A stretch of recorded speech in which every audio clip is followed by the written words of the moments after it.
Spotlight.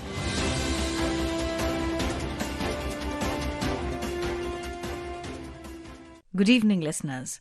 Welcome to today's Spotlight. I am Sarabjeet Kaur, and today we will be discussing about launch of multiple connectivity development projects in West Bengal and Assam. India is witnessing a major push in connectivity and infrastructure, with several key development projects recently launched in West Bengal and Assam. From new highways and rail upgrades to the flagging off of 5 Amrit Bharat Express trains, these initiatives aim to improve travel, boost regional economies, and strengthen links between the Northeast and the rest of the country. To understand this better, we are fortunate to have with us Dr. K.G. Suresh, political analyst. Dr. Suresh, welcome to the studios of Akashvani. Thank you. Dr. Suresh, before we go into the nitty-gritties of these infrastructure projects, I'll request you to apprise our listeners, what role do large-scale infrastructure investments play in improving last-mile connectivity for rural and border areas? Absolutely. You see, in the last 11 years, the number of times the Honorable Prime Minister has visited the Northeast is unprecedented. And with each visit, he comes with a lot of developmental projects. And Northeast has been his focus area. In fact, the Look East policy of the government has now been converted into the Act East policy. And the government is very keen about developing the Northeast as the gateway to Southeast Asia. In fact, the Prime Minister has repeatedly expressed his concerns that the way western part of the country has developed, the eastern part has not developed. So he has been putting a lot of emphasis on road connectivity, rail connectivity, electricity, and of course industrialization. And even his latest visits show how much concerned he is about connecting the very, very critical part of our, which has many international borders, whether it is Assam or Bengal, very sensitive states, then to ensure that the development goes till the grassroots. But at the same time, his focus is also on what he calls it Vikas Bhi, Virasat Bhi. The heritage, the local traditions, they are also preserved even as we work on the developmental path. So, look at the case of the entire project, which is Kaziranga. The whole elevated road project is not only is going to connect Guwahati to places like Nagaon, Tinsukia, but at the same time with bypasses, elevated roads. But the main objective is that the man-animal conflict there is reduced. The animals have a safe passage, particularly during the floods, which is a bane of the Northeast, where floods often come and the animals, you find them stranded. And so that to enable them to move to safer zones, it is important to give them a corridor where they can move without the fear of being killed by vehicles. So I think that this is very important. So this elevated road, so on the one hand, today that is a UNESCO World Heritage Site. So at the same time, you also see that development is taking place. We are not neglecting the development of that place in the name of preserving our natural heritage, but at the same time, we are also ensuring that the nature is preserved. So I think that this kind of a sensitivity, which is very much required in the development of our northeastern region and the eastern states, that is being specially taken care of. Dr. Suresh, taking cue from what you said, Assam is a classic example how development can go hand in hand with heritage preservation and protection of nature. So, the Kaziranga Elevated Corridor project, as you yourself said, facilitates uninterrupted movement of animals. It reduces human-wildlife conflict too. So, and Prime Minister also mentioned about Kaziranga being the soul of Assam. What do you have to say about this? Absolutely. I have been there and I know that it is just not about the one-horned rhino or the elephants and the tigers, but also there is a very strong artisan community there. The local arts and handicrafts are there. The local tribal population is there. Now, all their culture also needs to be preserved and promoted. So when you promote tourism, these goods travel to different parts of the country. So they get promoted at the national and international level. They get exposure. So I believe that, and tourism brings about local employment opportunities, homestays, hotels, you name it. Today, the entire route to Kaziranga from Guwahati, when you see once you cross Nagaon, you find that there are so many hotels have come up, homestays have come up, and they are all in terms of logistics, in terms of direct and indirect employment, they are contributing to the development of the Northeast. So that is also very important.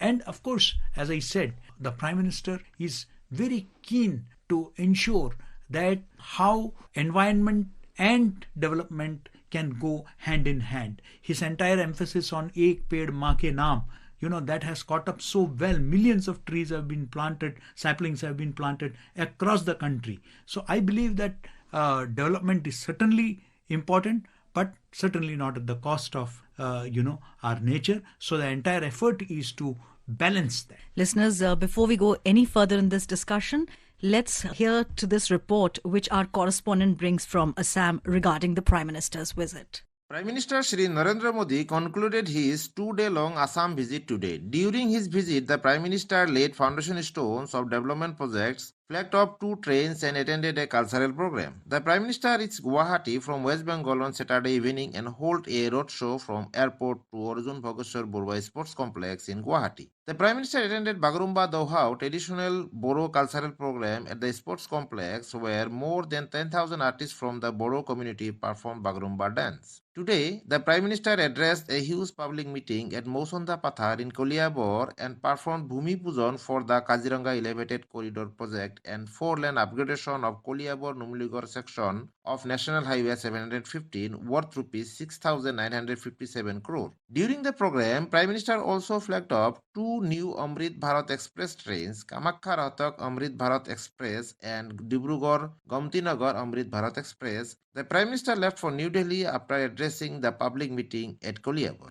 Aminullah Zaddar, Akashvani News, Guwahati. Dr. Suresh, 5 Amrit Bharat Express trains too have been launched. We'd like to hear from you. How do these routes improve connectivity between West Bengal, Assam and other parts of India? Absolutely. You see, the whole idea is that, how to not only connect. There are trains, but trains which are affordable yet comfortable. That is the whole idea for the common man. Here is a train in terms of seating, in terms of facilities like mobile charging, in terms of the facilities in the train. They are at par, the state-of-the-art coaches that have been provided. So whether it is the farmer laborers, whether it is the daily travelers, commuters, or the business people, or the young professionals, they can all utilize this train to reach out their destination, go to their villages, go to their rural areas. So connect the rural areas to connect them with the centers of employment and economy activities, whether it is Kolkata or northern India. So it is also connecting, Amrit Bharat is also connecting not just the Northeast, but also with North India, you would find. The whole idea is that how to interconnect the different states, not only to bring about more economic collaboration between the peoples, and also ensuring in terms of freight, in terms of good transportation, we need to have better connectivity among the different states. So this is the objective of expanding the infrastructure there. Our correspondent too brings us further details on the Amrit Bharat Express trains. The Amrit Bharat Express train has emerged as a boon for daily passengers. Currently, 34 Amrit Bharat trains are running across the country, and now with the launch of 5 new Amrit Bharat trains, the number of such trains will go up to 39. These new trains, originating from Assam and West Bengal, will provide affordable long-distance connectivity for states like Bihar, Uttar Pradesh, Tamil Nadu, Maharashtra and Karnataka. These services will cater the additional demand for rail travel while offering a comfortable ride experience for passengers. The Amrit Bharat Express offer non-AC long-distance sleeper class journey at an affordable fare of around 500 rupees per 1000 km. Designed to cater to heavy passenger volumes, especially during festive season, these trains provide affordable and better connectivity for travelers commuting for employment, education and family needs across different parts of the country. Deependra Kumar, Akashvani News, New Jalpaiguri. Dr. Suresh, whenever we talk about improved connectivity, there is mention of ecotourism and cultural tourism. Can you please comment on this with special reference to West Bengal and Assam? Absolutely. You see, these are very culturally rich areas where you need to promote tourism in a big way. where infrastructure has to be expanded to ensure that they attract investment, because these are also areas which have lagged behind in development in the past and which needs to be promoted on a large scale. So whether it is in terms of logistics, whether it is in terms of the infrastructural facilities that are provided to encourage the industrialists to come and invest there, to encourage the youth to take up jobs there. So I think that it is very important to expand the infrastructure. The government's policy has been, and here I must mention that you see the firmly believing in the policy of cooperative federalism. The government of India has never discriminated between states when it comes to development. Whether it is government led by other political parties, you would always find, whether it is Karnataka, Tamil Nadu or Bengal, the Prime Minister has gone out of his way to, when it comes to expanding infrastructure in these states, the whole idea being the youth should not suffer because of any political differences. The people of the states should not suffer, and the national unity and integrity should strengthen. So this connectivity is also going to further strengthen the national unity and certainly the connectivity among the people, and it would bolster employment opportunities in these places. And at the same time, we are giving, whether it is the case of elevated corridor, you would see that the whole idea is to balance between nature and development. The whole idea is to balance between that very delicate balance between development and environment. So I think that it is a very balanced approach that the Prime Minister and the government of the day has adopted. Dr. Suresh, if you were to comment on how has the journey from look east to act east progressed over the years? Absolutely, no doubt about it. Today, Northeast has become the hub of economic activities. You see, I have had the privilege of working in the Northeast, and we have seen the government's emphasis, whether in terms of expanding the education network there, the IITs, the IIMs, the universities which have come up there, the institutions which have come up there, institutions like the Indian Institute of Mass Communication and a lot many other institutions, which are the Film and Television Institute of India. There's been a lot of focus on expanding the educational, so that the people of Northeast are qualified and get better opportunities across the country.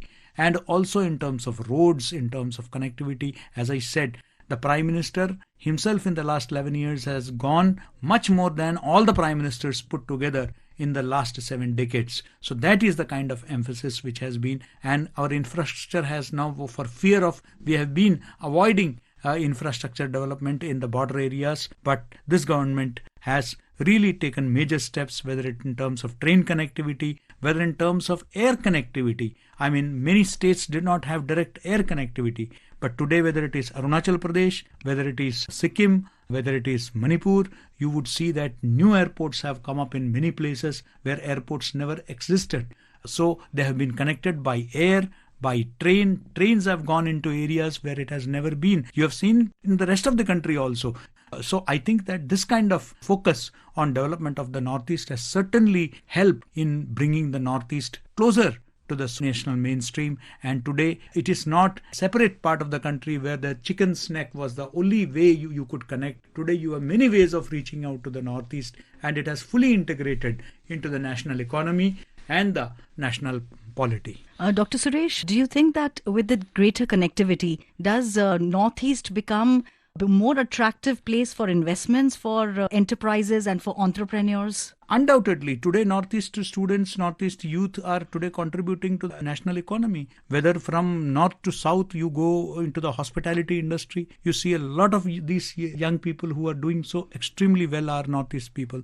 As we've just discussed, improved rail and road connectivity is more than just faster travel. It is about access, opportunity and regional integration. The launch of Amrit Bharat trains and other infrastructure projects in West Bengal and Assam marks an important step towards balanced development and stronger links with the Northeast. Dr. Suresh, thank you very much for sparing your valuable time and throwing such valuable inputs. Thank you. Listeners, you can also listen to this program on our mobile app News on AIR and our YouTube channel News on AIR Official.